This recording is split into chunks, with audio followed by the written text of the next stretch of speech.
Hey, there you are! And welcome to Joygasm, where we chat about video games, movies, and, as you well know, pop culture. I'm Russ, Xbox Live Toaster 360. He's Steve, Xbox Live Stevavitch. And we are web-slinging our way into episode 87 today, September 8th, 2018. This week's episode is chock full of gaming news and movie news, which makes sense just because of the last couple of episodes we have been doing focus on certain things like the THX Deep Note, stocks, that sort of thing. Like Cyberpunk. Yeah. Absolutely.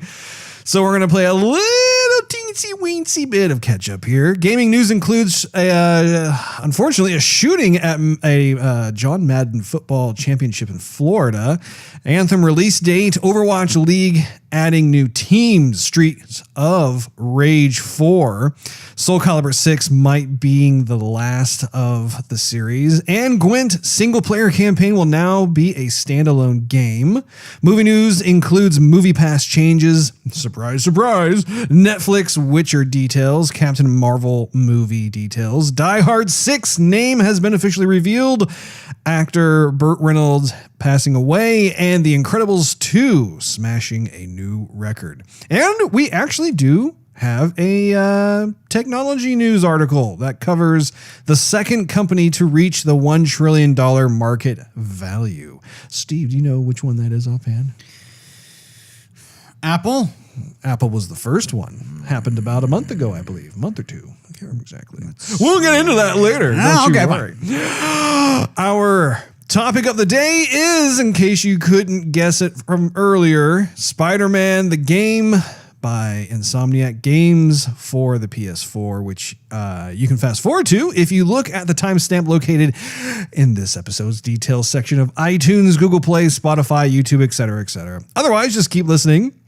And if you do, you'll get to find out what's new with Steve. Steve, how you doing? Russ, I'm doing okay. Watched a couple movies, played a couple more mobile games. Oh. And deleted a few too. So, yeah, no, I downloaded Brutal Age, which is kind of like your caveman Clash of Clans kind of thing, only it's not nearly as expansive. I mean, it kind of is and it's kind of not. I started the game out, you know, it's just telling me everything to do. Like, okay, you'll click here, do this. Click here, do that. And I'm like, okay, I'll keep on doing this, yada, yada. But they had pre-programmed places for, there's a little bit of alliteration there, pre-programmed places. Yes. To put everything you couldn't really do yourself. And then I got attacked, and then I couldn't go gather resources, or I couldn't do anything. So I thought, well, gee whiz, if it's not going to tell me, and I'm clicking everywhere I can click on the screen to do anything, I guess I'll just delete that because I'm at a standstill. So I deleted that one. And let's see, I think I actually, you know what? I had Last Shelter. I finally deleted that one. I kept on playing it for a while, and that one's donezo. Oh, that's good. Other than that, I'm keep on going with Art of Conquest. That one's pretty cool. I'm getting stronger. Which one is that? That's the one. I was advertised on Facebook as something completely different than what it was. Surprise, surprise. But this one was actually cool. You're like, I was expecting spaghetti and I got Chinese food. Yeah. There's still noodles though. You know. My mind is blown. So anyhow, that one's actually all right. I'm in this decent clan, and we're taking over some other clans, and just trying to get stronger. One person said, "Hey, I took over this city, but I can't move in. Like you can expand your realm, but I guess this person couldn't." And so, what's kind of cool about the game is, you know, you have people all over the world playing it, and it has a translator built into it. So there's people from Russia, people from China playing, and there's someone from I think it's Brazil, I think. Anyhow, it has an auto translator in it, so you can write whatever you need to write, and it'll write it out in your language. Oh, that's cool. And it'll post in their language, but you can hit this button on every little language bubble. What's it called? And it'll auto-translate it for you. It's accurate too. Nice. So yeah, you wouldn't want to be saying the wrong thing or offensive thing. You're trying to make friends and they're giving you the stink eye. Yeah. So this person, this girl says, "Hey, I just took over this thing. You know, go ahead and move in." I thought, all right, I've never moved out of my castle before. All right, click here, click there, move on in. Nice place you got here. Lots of space. So I moved in and I started doing my repairs and I'm like, I don't know what's going to happen. I'm not that strong yet. You know, she says, oh, I'll defend you. I'm strong. I'm like, okay. So one day that I didn't check in before I went to work, I got attacked 21 times. Well, apparently they were waiting in the bushes. Yeah. Watched as you left your castle unattended and decided to strike. Yeah. Yeah, I was getting attacked before. Nothing happened, though, because I was good. But I don't know. Some other entire clan must have just attacked my one little household. Wow. And so I had to move out. I was forced to retreat with my You were tail between my evicted. legs. Yeah. So, anyhow, let's see. I watched Ghost in the Shell, Russ. Which one? There's multiple versions now. No, well, the new one. The live action with Scarlett Johansson? That's right.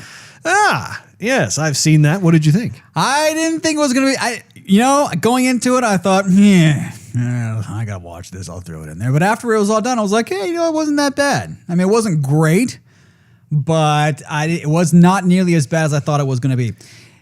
The visuals are awesome. Yes. Now, they did a great job trying to recreate. They were very faithful to the original. Yeah. And I didn't feel like they dumbed it down. No. They took a lot of what was good about the original and or at least the action sequences as far as like the story and a lot of the theory that they had it in the original where you had to really pay attention and put pieces together. I mean, the cartoon is actually like in depth. You got to really pay attention. They really, they throw a lot of stuff at you, which is nice. They treat you like you're an adult. I like that.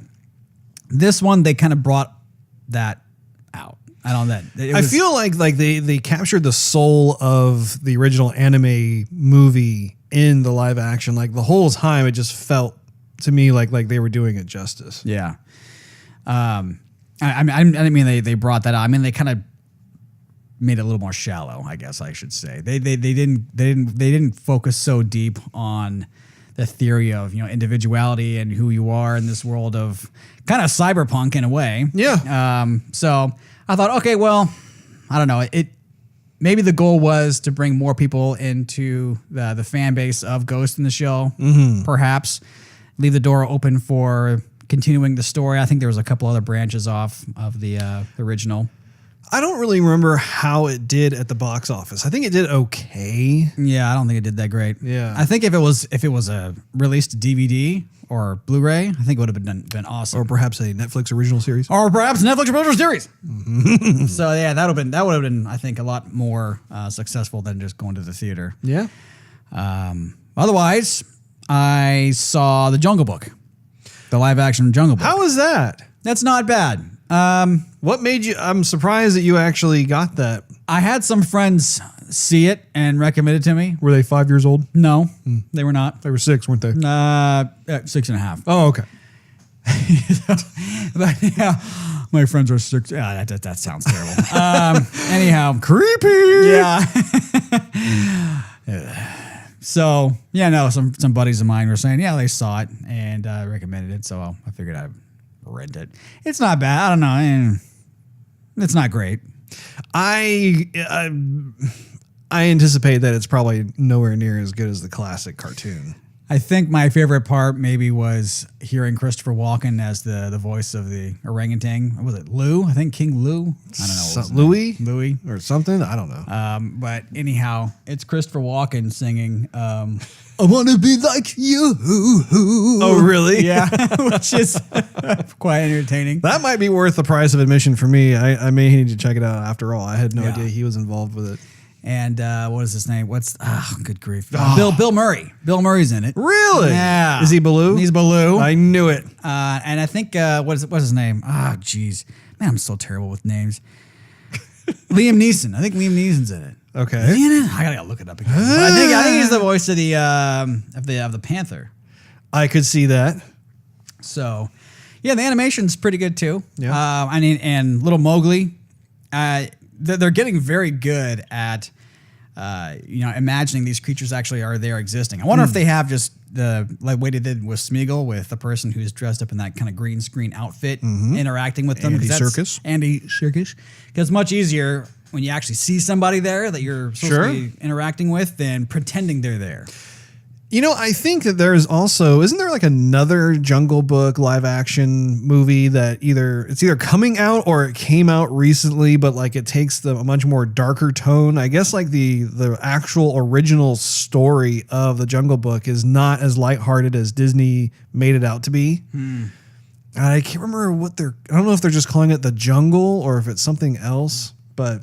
I'm sorry, it was Ben Kingsley. I don't know how they got that mixed up. It happens. Recognition where recognition is due. But Idris Elba is Sharia Khan. Cool. So yeah, a lot of pretty good names being the voice actors. Yeah, indeed. So what about you, Russ? Well, I have a list of things here in front of me, Steve. As you know, I was one of the lucky few who was able to buy a PS4 Pro. Did you 500 million limited edition console. I was up. You were telling me to help you out with it. I was up till 4 a.m. Yes, you were. Clicking on refresh for Target and Best Buy. Yep. My goodness. I was able to score myself one. I was hoping we can get two because honestly, I wanted to have one that we could do like a giveaway on Joygasm, but well, it sold out way too fast. And I don't remember what number I know I'm in the high. You got the 500 million one. So they had like 50,000 that they manufactured and sent out. I think I'm like 48,880 something or other. So it's pretty high up there. I was hoping, maybe I'll be in the first 1,000. No. Yeah, I was on the other end of the spectrum on that one. I was able to play a little bit of the Destiny 2 DLC Forsaken on Xbox One. And what I mean a little bit, I mean just a teeny tiny bit, just because the whole like installing, loading DLC stuff did not go as planned. I thought I was doing my kind of early bird gets the worm thing by having stuff downloaded. And then when it came to play, then Bungie, of course, drops down this magical update that you have to do. And it just took, it was like, I think like a 7.5 gig. I can't remember if it was that big or bigger, but anyway, I was not able to get very far in that. I'm going to have to continue going into it. But of course, that is the one DLC that everyone who is a Destiny 2 fan or just a Destiny fan in general has been looking forward to as perhaps being the redeeming of sorts for Bungie in terms of how like the storylines of Destiny 2 has been lackluster and they're just looking for something that will actually kind of bring back the glory days, so to speak. So of course, me not having any kind of previous play experience with the first Destiny, I'm just kind of going off of what some of our friends are saying about it. So did that. Played a little more Injustice 2. Haven't played that in a while. It was fun to kind of get back into the swing of things in that, but I had about 5 minutes worth of playage on that. I was also continuing my adventures through Octopath Traveler for the Nintendo Switch. I think you would like that game. Would I, Russ? As I'm playing it, I'm thinking, this is kind of an RPG that Steve, I think, would dig. It's definitely up your alley. It's pretty fun. I think that you'd like it. It's traditional turn-based combat kind of stuff. This is a totally random, but I feel compelled to share. I finally bought a Sonic Care toothbrush. Oh, okay. We literally... Good grief, Russ. We went there and... oh, my goodness. Both the wife and I have been meaning to get one. We finally did. We have not used it yet. They're charging right now, but let me tell you.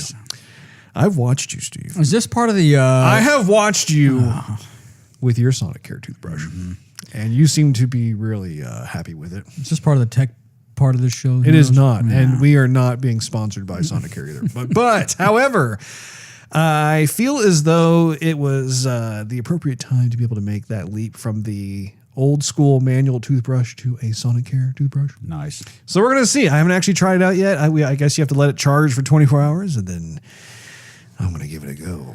You know, I did play one more game. Sorry to cut you off there, Russ. Oh. I downloaded this, your Nintendo talk spurred this my memory.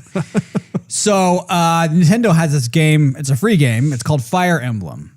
Yes, I've heard of it. I got that one. You know what? What's really cool so far is that, I mean, the music is awesome for a mobile game, and they give you like this full CG anime in the beginning, like the beginning cutscene. I thought, wow, I'm watching something really high quality anime style on my HTC. You still have not watched the Batman or Ninja Batman or Batman Ninja? Batman Ninja. On my Netflix list. Ninja Batman? Batman Ninja.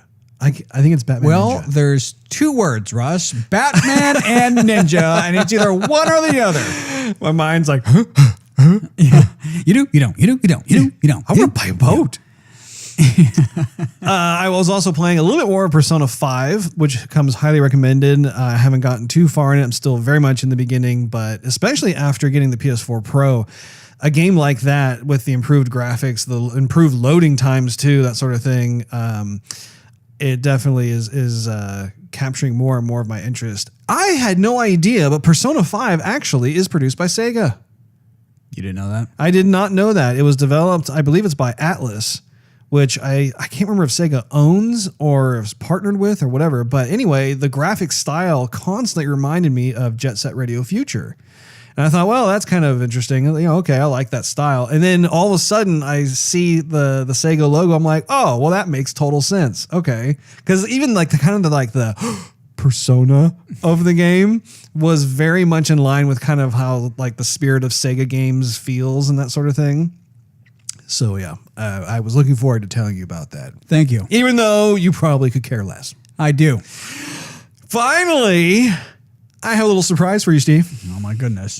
I have purchased tickets for us to experience the ILM X Lab Star Wars Secrets of the Empire virtual reality event. Oh, what in the world? They are going on a U.S. tour, and tickets are still available at the following locations: Anaheim, California; Edmonton, Alberta, Canada. Oh, that's where the old lady's from. Yeah, and actually, technically, I guess I should not have said they are going to on a U.S. tour. They're going on a North American tour. How about that? Ginting, Maryland; Las Vegas, Nevada; Glendale, California; Orlando, Florida; and West Plano, Texas. Oh. So we are going to be checking it out here in a couple of weeks, and I'm looking forward to it. I have been keeping tabs on this new arm of ILM that kind of indulges in kind of more of this like prototype virtual reality technology kind of stuff. Apparently in this one, I think you have between 4 to 8 people that all go together. You get all geared up and you go into these rooms, and I think you're stormtroopers or something, and you're on this mission for the Empire. But apparently it's supposed to be this big deal where like you can run your hands on surfaces and it feels like different types of textures, and you have your blaster, of course, and that sort of thing, and you're going on through this major experience that includes like smells, different types of actual physical feeling that you can have, even like wind blowing on your face and that sort of thing. So I mean, it's designed to be just kind of like the latest, greatest version of what can be done through virtual reality. So that's my treat to you, Steve. Why, thank you, Russ. And I think it'd be fun for us to be able to have that be our topic of the day in the upcoming, I don't know, maybe in 2 or 3 episodes from now on Joygasm. We'll be able to report back on what we thought on that. Awesome. Just don't shoot me in the back. Oh, sorry, friendly fire. Oh, you're out for the remainder of the experience. Apparently Sorry, these Russ. blasters don't have a safety. Yeah. If you hold the trigger down, what happens? Pow, pow, pow, pow, pow, pow, pow. Okay, everybody's dead. All right, let's get to some gaming news here. To start things off here, this is on a more of a serious note. Gamer David Katz was ID'd as the gunman who killed 2 and hurt 11 at Jacksonville Madden's NFL tournament. Did you hear about this? Yeah, it's happened like 2 weeks ago, Russ. Yeah. The Daily Beast reported a disgruntled gamer shot up a Madden NFL tournament, killing 2 people and injuring 11 before taking his own life. And you can actually hear the whole thing take place on a live video. I guess they were streaming on Twitch. You could, and I think they actually had the picture-in-picture that the raw version of it, you can actually see the horror taking place. But then, like, I guess there are other versions that the news outlets were using where they were able to omit that so people couldn't see it, but you could still hear the audio going on, and it's just terrifying to listen to something like that.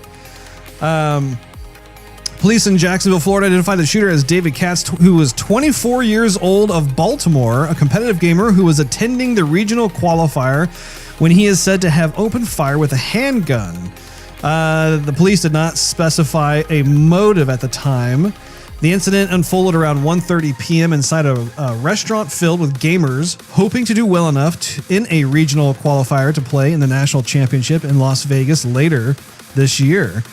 So, I'm kind of shocked by the whole thing. I mean, apparently he lost a bout and went home, grabbed his gun, came back, and people just need to chill out.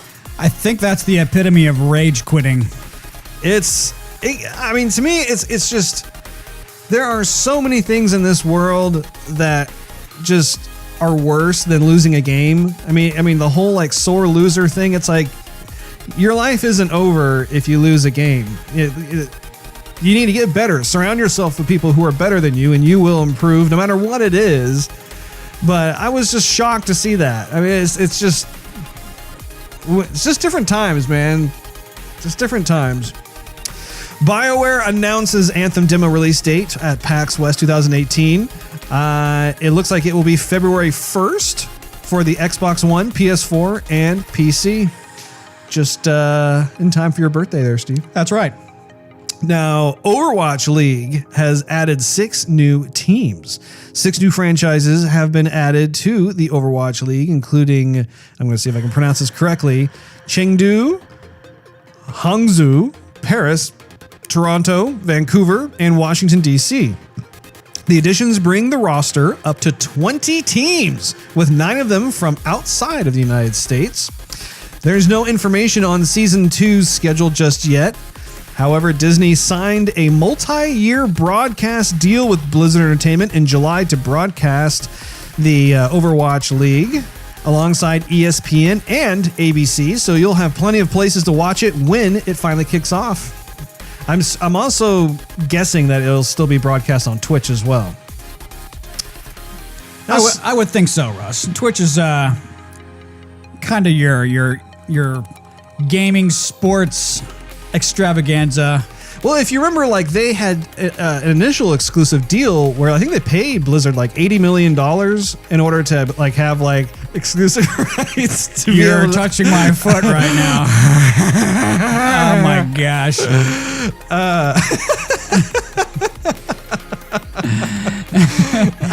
Good grief. I've totally like lost my concentration. So, moving on to the next one, Streets of Rage 4. Were you ever a Streets of Rage fan, Steve? Yes, Russ. For the Sega Genesis? Genesis, yes. Yes, absolutely. Have you seen some of the visuals of the upcoming Streets of Rage? No. Looks pretty fun, Steve, I gotta say. Classic beat 'em up, Russ? It's a classic beat 'em up, and they've taken kind of more of a quasi-anime cartoon kind of feels, like 2D cell animated. It's pretty cool. You have to check it out when you get a chance. But Polygon reports the new Streets of Rage is coming. Let me see if I pronounce this one correctly. I believe it's Dotemu and Lizard Cube, the publisher and developer of Wonder Boy: The Dragon's Trap, announced Streets of Rage 4 in partnership with Sega. Also involved in the creation of Streets of Rage 4 is Guard Crush Games, developer of Streets of Fury, a side-scrolling beat-em-up released in 2015 that used digitized graphics. Streets of Rage 4 will feature series veterans Axel and Blaze. There we go. In an entirely original arcade-style romp that will feature classic beat-em-up gameplay, new fighting mechanics, and an original story according to its creators. The sequel to 1994's Streets of Rage 3, man, that was a long time ago, will boast hand-drawn visuals from the team behind Wonder Boy: The Dragon's Trap. And that particular title had hit consoles back in, consoles and PC in 2017. Now, going down memory lane, Sega's Streets of Rage series kicked off on the Sega Genesis. Do you remember when the first one debuted, Steve? What year? 1991. Very good. Thank you very much. That is correct. And the original Streets of Rage was followed by sequels in what years? 93. Nope. The sequel, so Streets of Rage 2 came out in 1992. Right. And then Streets of Rage 3 came out in 1994. Okay. I thought it was a longer period of time. I think Streets of Rage 3, they actually had more, I don't know, like one-on-one fighter moves in it where one of the characters, I think Axel or something, had a flaming uppercut. And I was like, okay, I can see where they had to kind of take it this direction, but I don't think that really fits. I feel like they went through a kind of a graphics revamp with Streets of Rage 3 where like a lot of the characters had a bit more presence on screen. Yeah. I think you had the kid at the rollerblades. That one. Well, there was, you had them, I think there were like 4 characters total, weren't there? There was like the regular dude who was kind of agile and kind of strong. Then you had the real strong dude. Then you had the chick, and then you had the kid with the rollerblades. Yeah. The series was fondly remembered for its strong visual style and music from composer Yuzo Koshiro, which I remember that actually quite fondly. Platforms. Now, here's the deal. They have not announced which platform that Streets of Rage 4 will come out on. I imagine it's probably... I could totally see it coming out for the Nintendo Switch, honestly, because Sega seems to have really allied itself on that platform. But I mean, having said that, I could see it coming out on Xbox as well. I think it'd be a natural fit. I think it'd be a multi-platform deal. Soul Calibur 6 could be the last in the series if it does not sell well. IGN reports producer Motohiro Akubo told DualShockers that the franchise was on shaky ground after the 5th installment and that there may never be another game in the series if Soul Calibur 6 is a flop. That would be the worst case scenario, but publisher Bandai Namco apparently had to be slowly won over to even give Soul Calibur 6 the green light. And I have a quote here. They were saying, the first thing is that the IP itself of the Soul Calibur franchise had low expectations from the company, said Okubo. It was actually facing a crisis of maybe disappearing. It took time for me to convince the company. That makes sense to me just because Soul Calibur 5 was terrible. I'm a big Soul Calibur fan. I've collected it since the very first one. And Soul Calibur 5, it was so unfortunate because the graphics were really cool, but the entire layout, the whole like presentation of how you like kind of progress through the journey of the characters and the kind of, I guess you could say, the kind of the single story campaigns. I mean, it was absolutely a muddy experience. I was just so confused as to like what was happening, what was going on, really what the purpose was. Because oftentimes in the traditional sense, you have each one of these fighters, they have kind of their own history or what their motives are for going through and fighting different people within Soul Calibur. And then you have some kind of ending that kind of continues on their journey, so to speak, and they just completely just threw that out the window in Soul Calibur 5. So yeah, I'm hoping that they return some of that in Soul Calibur 6. Like, don't try and go too crazy with that stuff. If they embrace kind of what made Soul Calibur, especially Soul Calibur 1, 2, and 3 so good, just stick to that and you're going to have a great game. And finally, Gwent, my favorite online card game. Gwent's single-player campaign will now be a standalone game. Matt Davidson reports developer CD Projekt Red has announced that the upcoming single-player campaign for Gwent, the Witcher card game, will now be launching as a standalone game in its own right. The mode, called Thronebreaker, had already, not to be confused with Stormbreaker from Avengers Infinity War, had already been delayed from its expected release date last year. However, in CDPR's latest financial briefing, it was revealed that it will now be known as Thronebreaker, The Witcher Tales, and has evolved into a full-scale 30-hour RPG. This has not affected the gameplay, which will still be driven by Gwent matches, but seems to be an indication of the new size and scope of the single-player campaign. Thronebreaker won't require the Gwent game client to play and will be available as a complete standalone title. No release date or price has yet been announced, but CD Projekt Red has indicated that it will launch around the same time as the game's huge Homecoming update, intended to bring the game back on track after it drifted away from the developer's original vision. And that is all of our gaming news. That's Excuse me. Oh. Excuse me. Oh. Excuse me. Oh. Didn't you hear that GameSpot brought out news that Onimusha is being remade?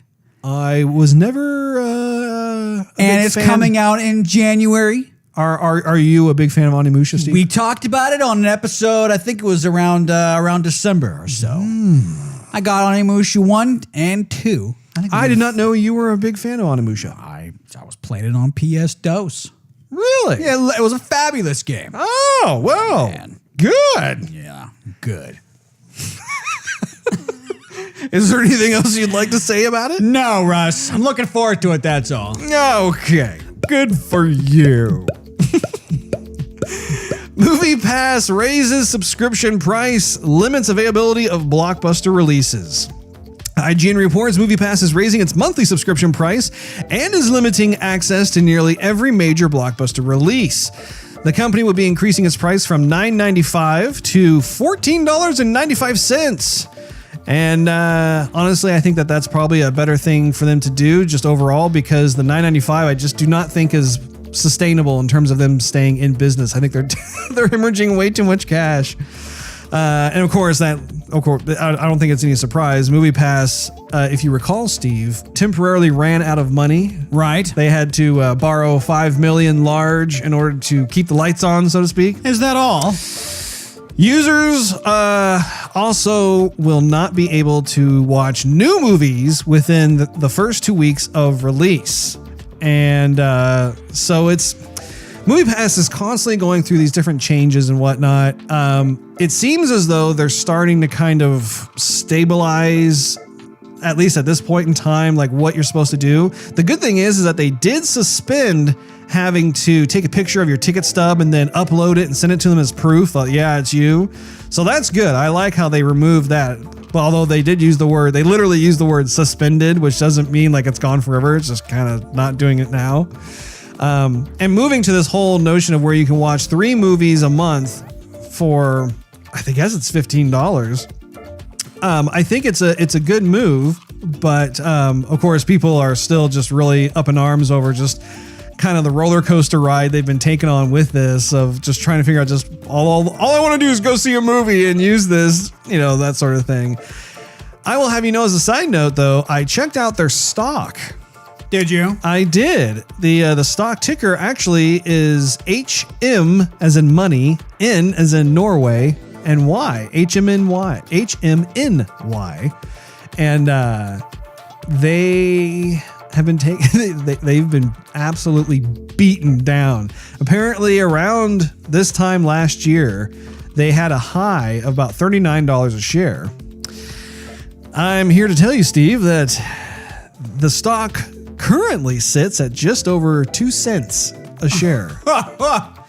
So there is quite a bit of blood in the street, so to speak, in terms of that particular stock. And I decided to take a high-risk venture and just invest just a little bit of cashola into that. 50 cents.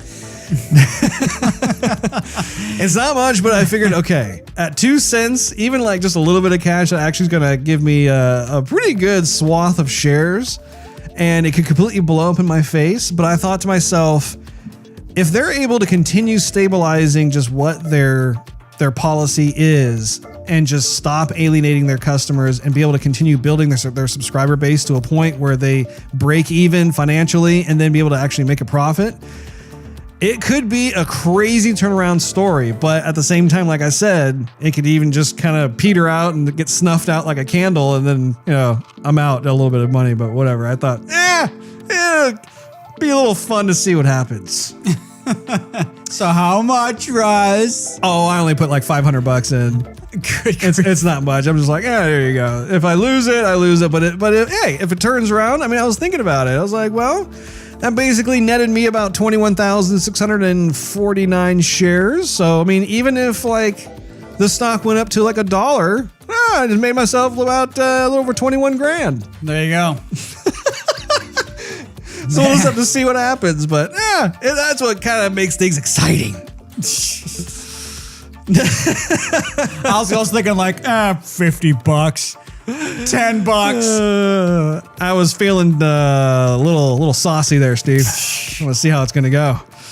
Netflix's The Witcher has officially cast Henry Cavill as Geralt. If you recall, Henry was expressing interest in wanting to play the character. He said he has read the books and played the games and loved them all. That is correct, good sir. How do you feel about that, Russ? You know, I think it's pretty cool. What's interesting about Henry Cavill is that we've only seen him in certain types of roles that are somewhat, I mean, like when we've seen him play as Superman, I liked him as Superman. I have not seen him in Man from U.N.C.L.E. like you have, so I can't comment on that. But we did see him in Mission Impossible Fallout, where he played more of a certain type of character. I don't want to go into spoiler territory for those of you who haven't seen it. But I really liked him in that role too. Like it was a bit more different, that sort of thing. So I am excited. I'm looking forward to seeing what he does, because honestly, I don't think we've really been, or actually, let me back up. I don't think he's been given the opportunity to really showcase his spectrum of acting. I think that like he has a certain kind of look that fits a certain type of role, and he has the ability to play into that. And so he's been offered these different types of roles, but you know, Geralt is a very different type of character from the other characters he's played in the past. And I for one am interested in to see what happens. I definitely am not scoffing at it. Right. I think that there's some major potential there. What do you think? I think, well, two sides of the coin here, Russ. So, the voice of Geralt, Doug Cockle, was interviewed, and they were asking him about, you know, whatever, whatnot, what he thinks. His perspective is interesting. He says if Cavill can showcase what he thinks Geralt should be and be acted in the voice, then he says that would be good. He says if he's trying to make my voice for Geralt, he says that's going to be bad, which I agree with. Because the other side of it is I don't think Cavill has the look of Geralt. Well, again, in the traditional sense, he does not. However, once you know the makeup team and hairstyling team and you get those guys together, I mean, they can do all kinds of stuff. Yeah, they can. I think the way they might be doing it is this is going to be the younger version of Geralt, maybe when he was turned into a Witcher, possibly, because Geralt's old in the game. Yeah. So how old is he in Witcher 3? Oh man, he's like, oh jeez, I think 100 and something, 200 and something. Okay. Yeah, he has long life. So he's literally old, but because all the Witcher serums and everything keep on postponing his age, it takes a long time to get to wherever he's gonna get to where he goes. But are you excited to see him play the role, or are you cautious? I'm both. I'm definitely interested. I'm a fan of Henry Cavill.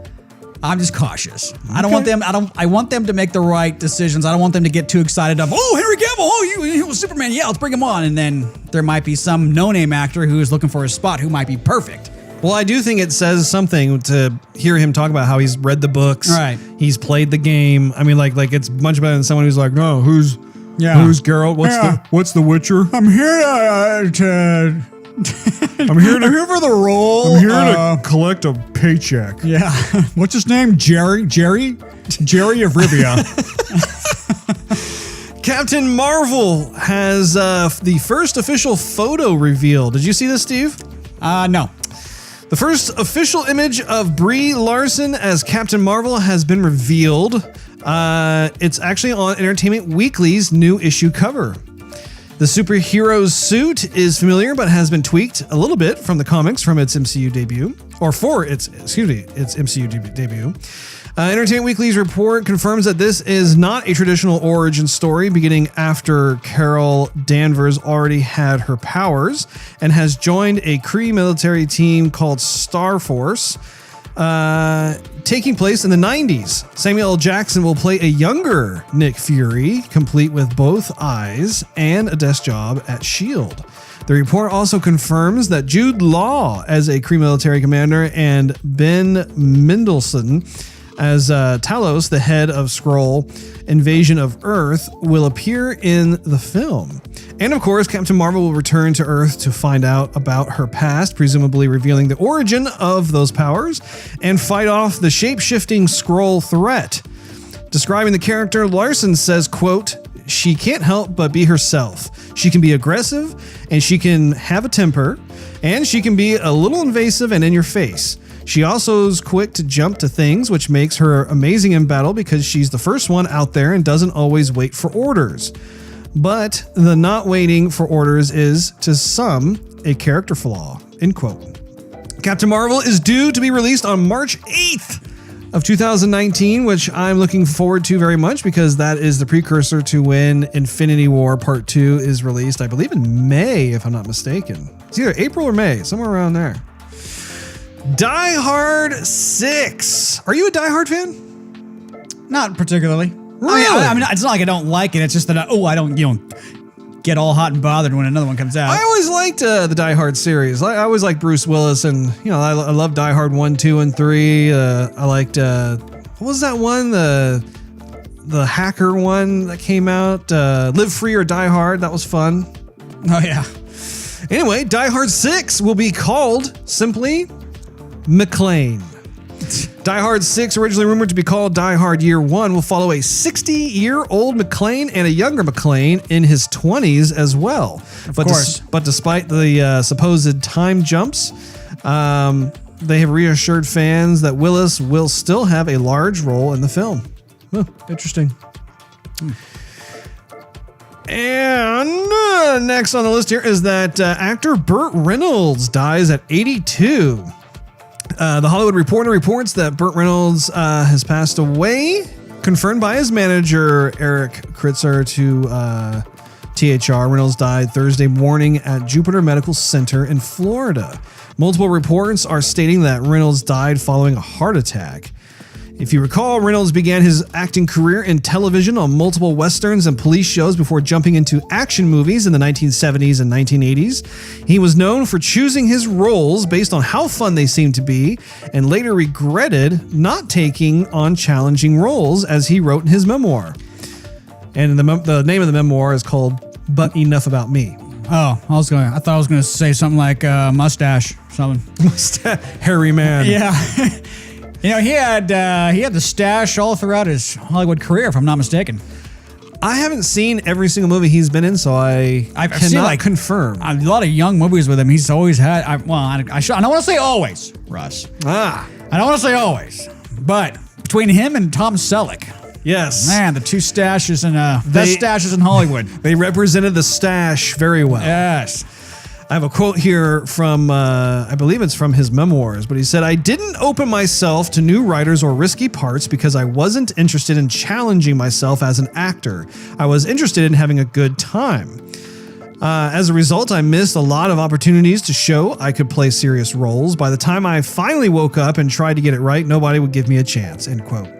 Reynolds received an Oscar nomination for Best Actor in a supporting role for his portrayal of Jack Horner, who was a porn director in Paul Thomas Anderson's Boogie Nights in 1997. He ended up losing the Oscar, if you recall, to Robin Williams in Good Will Hunting. I actually do remember that. From 1978 to 1982, Reynolds was the top grossing actor in Hollywood. In 1978, he was in 4 movies that were playing in theaters during the same time. You want to see that movie with Burt Reynolds? How about that other movie with Burt Reynolds? Oh, how about that? Well, they got another one with Burt Reynolds. Okay, fine. Let's go to the one with Burt Reynolds. That's when you know you're firing on all cylinders, when you got 4 movies in the theater at the same time. I'm trying to think of the last movie I saw with him in it. I know I saw the Dukes of Hazzard movie. He was in that, yeah. Yeah, that was back in 2005. Reynolds has said he turned down many roles over the years, some that went on to win Oscars in their time, including R.P. McMurphy in One Flew Over the Cuckoo's Nest and James L. Brooks' Terms of Endearment, both which, if you recall, Steve, Jack Nicholson won Oscars for. Right.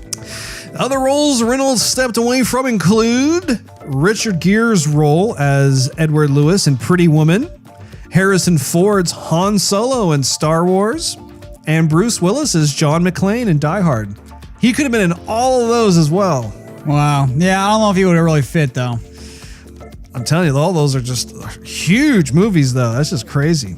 Finally, last but not least, Incredibles 2 becomes the first animated film to cross $600 million at the U.S. box office. Really? I thought for sure Toy Story was beyond that. Well, the Box Office Mojo reports the film hit the milestone over Labor Day weekend and is the 9th movie to hit it. Incredibles 2 is now also the highest grossing animated film, making an estimated $1.16 billion with a capital B worldwide. The record was previously held by 2016's Finding Dory, which ended up making roughly $486 million in the US and 1.028 I believe it's billion worldwide. Shows you how many people like The Incredibles and Finding Nemo. I mean, it's just Pixar. I mean, Well, yeah, but I mean, love it. Yeah. Well, quite the lovely little dealios here. Oh, and before we go any further, of course, we do have a bit of technology news. And this is the one that I was asking you about early on, Steve. What, your toothbrush? My toothbrush? Why, yes. No. So the second company to hit $1 trillion in market value, Amazon. Oh, right. Yeah.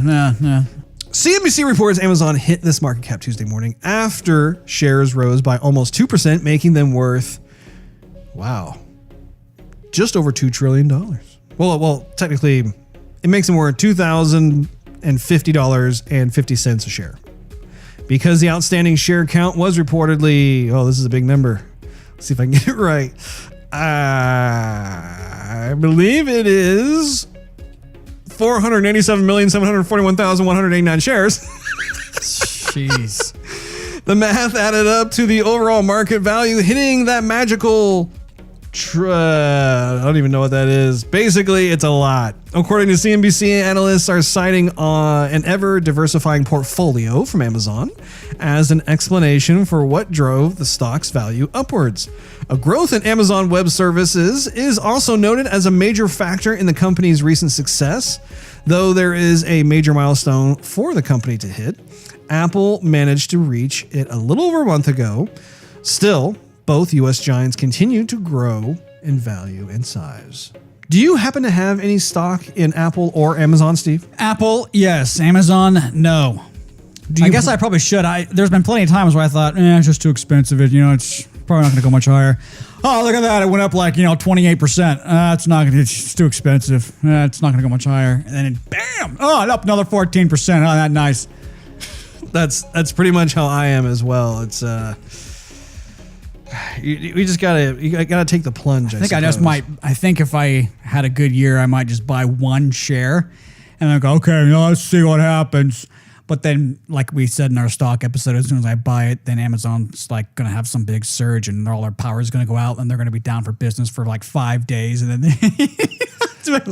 I'm gonna be the tipping point. Yeah, and that's how it always works. All right, Steve. Well, I do believe it is time for none other than our topic of the day. What do you say we kick the tires and light the fires? Okay, man.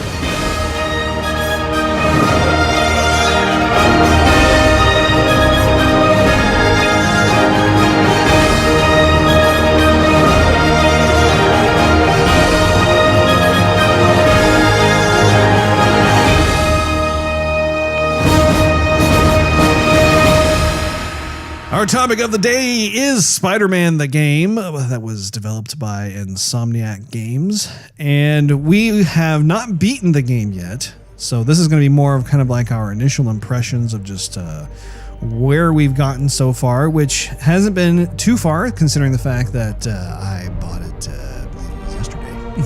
An hour ago. In fact, I just got home from GameStop. However, both of us have sat down and played for a few hours each. So, or maybe not a few hours, maybe a couple hours. Somewhere around there. About one. Maybe a lot more for you than for me. Yeah, I was going to say, you didn't have as much of a playtime experience as I did. But anyway, what do you think of the game? I think it's just like Batman, only it's in the daytime, and everything's a lot cleaner, and there's a lot more population, you know. In the Batman city. what? Batman Arkham Knight. That's correct. I do like playing little web slinger himself, and I think they have a great personality for him.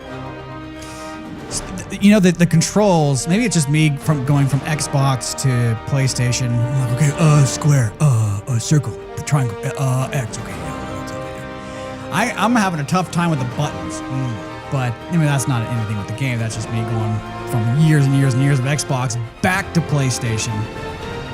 But anyhow, I like the music. There's a lot more exploration I got to do. I think that some of the characters look good, and some of the characters just look like so-so. Okay. I mean, I love the way. We just got past the part from introducing ourselves to Dr. Octavius, and he looks great, and Peter Parker looks great. But a lot of other folks that come through, I think it looks so-so. I mean, I don't know if it's just a lack of textures or emphasis on the random people, but they just look kind of so-so. Yeah. But otherwise, I'm down to play more. I love the web slinging. Love just seeing how high I can get. Yeah. Swinging through town. I want to see how low I can get. Like Spider-Man 1 in the movies, like when he's down near the cars, like that low, swinging up high. I want to do that. Yeah. So there's a lot of going to be that getting used to and just slinging as far as I can go. Probably avoiding some of the missions for a while, just because I want to keep on web slinging. Sure. Let me think here. Quite a bit on my mind about this title. So when I first saw this at E3, I believe it was last year, I was just really blown away by what I was seeing with the game demo.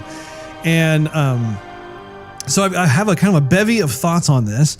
I think that the graphic style is really cool. I really do like, kind of to your point, I like how bright and cheery and everything, just how New York is.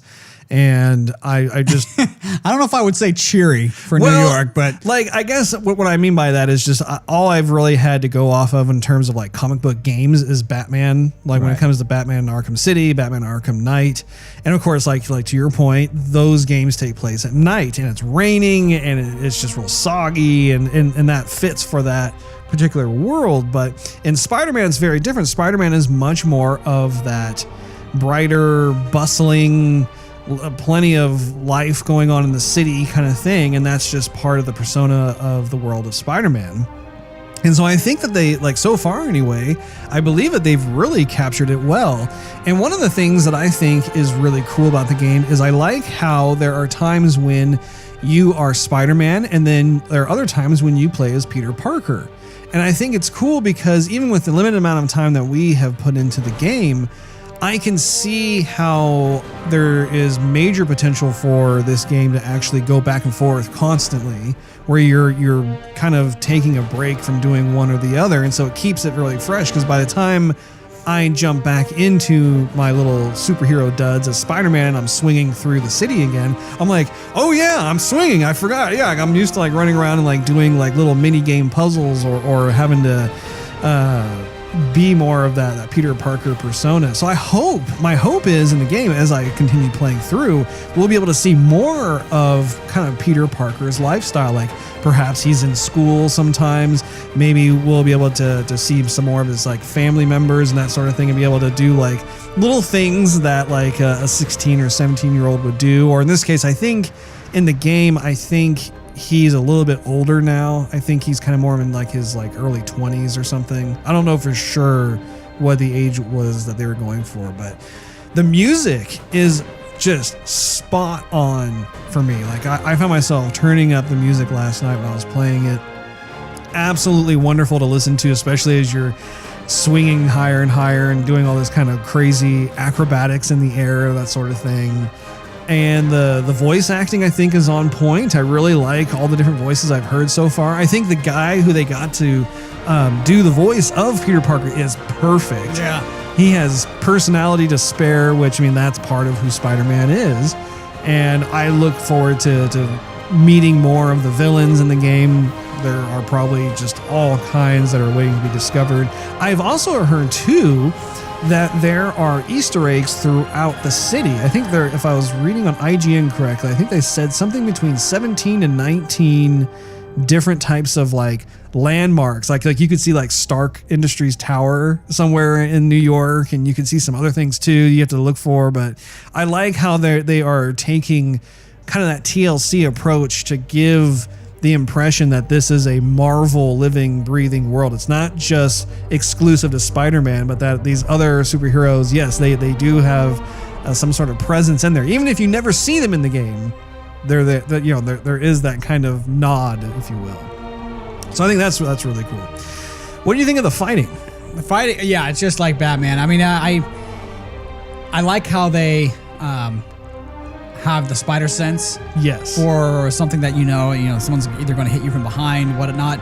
It didn't look right in Batman.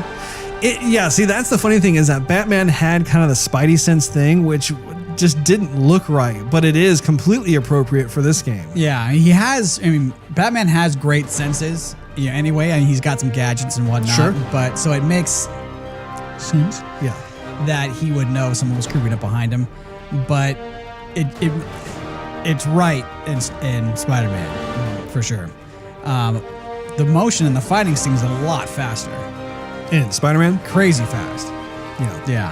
I think once you get down the web slinging inside a building and outside the building, it's going to make it that much better. Yeah. Because right now I'm just running around thinking that I'm playing Arkham Knight and punching and kicking and doing my Spider-Man moves, my Spider-Man martial arts. Yeah. Spider-Man kung fu. Right.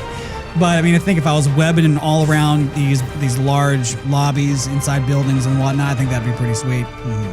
One thing I was going to mention is when I was getting used to web slinging throughout the city, I felt like maybe Peter Parker did in the very first Spider-Man, where he's thinking, okay, I got to jump off this building. Okay, how my trajectory of the web is going to sling me this way, and I have to get used to, kicking myself out to keep my momentum up, and slinging this way, slinging that way, going around a corner. Because there was times where I would like cast my web and then nothing would happen. You're like, you gotta jump off the building. Oh, right. Okay, yeah, I'll jump and then do it. And then I'll jump, but then I screw up slinging the wrong spot, and I just like fall down and like look at someone walk along the street like, hey, what's up? And they're like, hey, and like try and take a picture of me with their cell phone. I thought that was kind of cool. I'll try to run back up the building or whatever, whatnot. So I think that's interesting. They might have done it that way on purpose because you have to get used to being the Spider-Man. You're a brand new player. You've played a lot of games. Well, the other thing too to keep in mind is that they have copied the same type of abilities tree that you would expect from Batman Arkham Knight. Like if you recall in Batman Arkham Knight, as you gain experience, you unlock ability points. Those ability points that can then be applied to certain types of trees that either have to do with the Batmobile or have to do with your suit or have to do with your gadgets or whatever. Spider-Man has something very similar to that, where like they have multiple trees you could choose from, and based off that, you can unlock certain abilities. So as you go along, probably by the end of the game, you're feeling like a total badass because you have all these different abilities that you can do, which to me, I actually prefer that because there is enough up front where like, okay, I need to get more experience that just doing something like, I don't know, swinging through the city and like not have to like, splat against the side of a building or something like that. I wonder if Insomniac. Yeah, Insomniac Games had some conversations with Rocksteady because the games at least the combat is really similar. I mean, there's quite a few. It's not like, oh yeah, I remember that in Batman Arkham Knight. And this is Batman Arkham Knight only with Spider-Man. Yeah, I don't know if they had any conversations with them or not, but Batman, just the Arkham series, even with Arkham Asylum, I mean, that was the first time that type of combat mechanics was deployed, and it was a success. I mean, everybody was like, wow, this is how you can do kind of more of that crowd combat kind of thing. And then of course over the sequels, Rocksteady was able to refine it a bit more, add some more polish to it, that sort of thing. And so I think it's kind of a benchmark for other titles that kind of share that similar genre of game, that they'll look at and they go, okay, well, yeah, we should probably employ some of the same type of abilities and the way you would take on the different bad guys, that sort of thing, but then have a kind of a spin on it. Like obviously in Spider-Man's case, leverage the webbing that he can do. He's clearly more of an agile character over Batman. He use your environment to more of your advantage. Clearly Spider-Man has some super strength of sorts where he's able to lift certain things that Batman would never be able to lift on his own because he's just a normal person. But yeah, I'm curious to see like how much more there is, and judging from the trees, I mean there is a lot that you can unlock for that. But yeah, there is you cannot help but think about Batman Arkham Knight when you play the game. Right. I wholeheartedly agree, Ron. What else do you think, Steve? I like some of the details. I mean, where I kind of left off was, Octavian was getting his Octavius plural. Was getting his butt chewed on by all his investors or superiors or whatever. And so I was looking around his laboratory, looking for anything I could find familiar. And I like how they have, like the desktops, for example, look like desktops that you would see in reality. Like, okay, that looks like something you would purchase at Best Buy or whatever. Mm-hmm. And then you would see the chart of what's it called? Periodic table? Thank you. The scientific periodic table. Periodic table, thank you. So I'm glad they put that stuff in there. I like how just everything looks real. I remember when you're in the beginning when you're going through Peter Parker's room and you look at his laptop, and I remember back in the day when all like the keyboard looked like one texture, not individual keys. And then here you can see the shadowing of each individual key on the keyboard. You could see that the screen recesses a little bit. It's not just one flat polygon with some textures on it, you know. Stuff like that I could really appreciate. Actually, even the texture work in everything I've seen so far is just beautiful. Yeah. And I think that is a testament to the game, because in a game like Batman, you can have the shadows work in your favor. If everything is super dark, it's nighttime, it's foggy, it's rainy, all that kind of stuff, you can get away with more as opposed to this bright blue sky, sunshiny day where you have to have those textures sing, especially when the light's hitting it. And I mean, like when we were having that battle with Kingpin, for example, all of the different types of textures that they used on the walls and the floors, and some of the ones that have glass on them, or some parts have kind of an eroding quality and that sort of thing. I was able to actually focus on that more while you were playing, because I didn't have to focus on the combat. So just being a standby viewer, I could just sit there and just stare more at the detail, and I'm impressed. I really do like it a lot. Plus, especially with the PS4 Pro, there's more of that crispiness to it. And I don't even have a 4K TV. I have a 1080p TV. So I imagine, especially on like a TV like yours, if you're playing this game, right? Yes. I mean, it's probably going to even be more enhanced, especially with all the HDR enabled and that sort of thing. That's what I was thinking too, because since we played it on your brand spanking new PS4 Pro, I was hoping it was going to be quite different than what I was expecting on the regular PS4. And since I haven't had anything to compare with, I don't know if I was really blown away. I mean, I would expect it to look like a next-gen Spider-Man game, but I wasn't vastly impressed with the graphics. Again, I think it's because my TV I'm hoping so. Is not what it is. Right. I can tell you that when I was first playing this game on my regular PS4, the texture work was not as crispy. That was one of the things I thought was interesting, was that about 75% of my playthrough was on the regular PS4, and then I broke out the PS4 Pro and started playing it from there. And especially watching you play all the same scenes that I had done before, I'm looking at it and I'm able to pay attention more to just what's happening. It's like, wow, yeah, there, even on like a TV that's 1080p, there is a noticeable difference in terms of the texture resolution, how crispy everything looks. And there are added effects to things. Like when you were taking on that initial little crime that was taking place with, the gunman on the streets, and there was like that tanker truck that exploded and there was fire. in the original PS4 version, there was actually less flames and less smoke debris stuff. And then with the version you were playing, there was a substantial more that was there. So it's like, okay, cool. Well, it's nice to know that until I upgrade my TV, at least I know I can still get more out of it just playing it through the PS4 Pro. Not to mention the fact also that the loading times are a lot shorter. Is crispy a technical term, Russ? Crispy is a Russ term. Mm-hmm. Back in my car audio days, everyone used to come up to me and say, I want something that sounds crispy. I'm like, I'm trying to decide what crispy is. And why is it that my voice sounds like this in my head? It's my inner log. My inner log. My inner monologue. My analog. No. My innerest logamus. Yeah.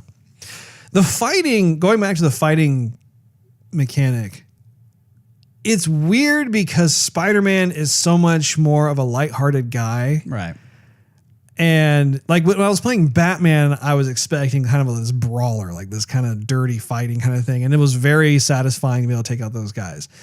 In this game, though, Spider-Man is so much more lighthearted. He clearly has certain abilities and he's able to take out the baddies and stuff, but it's taking me a little bit to get around some of the fighting with it.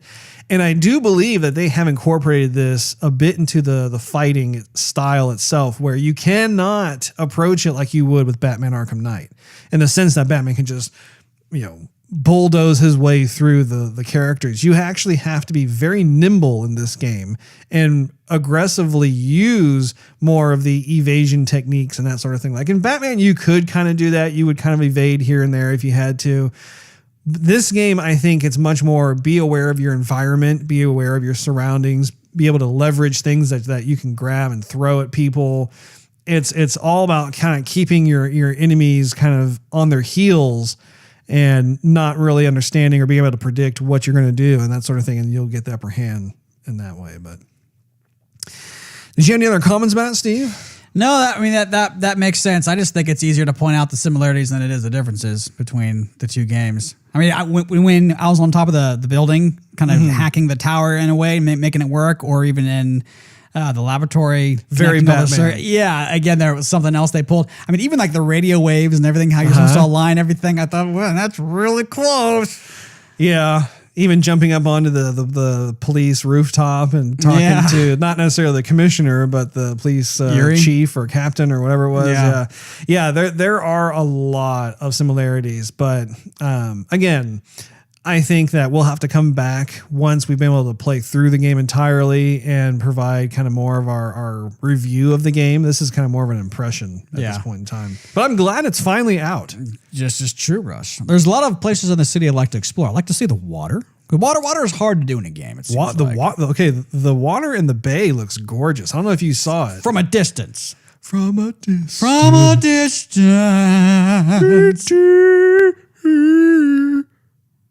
That's not the words, Russ. Yeah, I know. Those aren't that. That's not the lyrics. I'll stop. Did you have any other final thoughts, Steve? No, Russ. I think I need to advance more than 4% through the game to have more thoughts. Right, you are. I'm of the same opinion. That wraps up this episode of Joygasm. Make sure you tune in next week. Thanks for hanging out with us. If you enjoyed this episode, we invite you to check out patreon.com/Joygasm for exclusive and early access to the show. Also, you can follow us on social media and YouTube. Just do a search for Joygasm TV. In addition to iTunes and Android, you can listen to our podcast on TuneIn Radio, Stitcher, Spotify, and SoundCloud.com/Joygasm TV. Last but certainly not least, search Joygasm TV on Twitch to see us streaming our gaming adventures live every Wednesday night at 9:30 p.m. Central Time. We will see you next week. Bye-bye.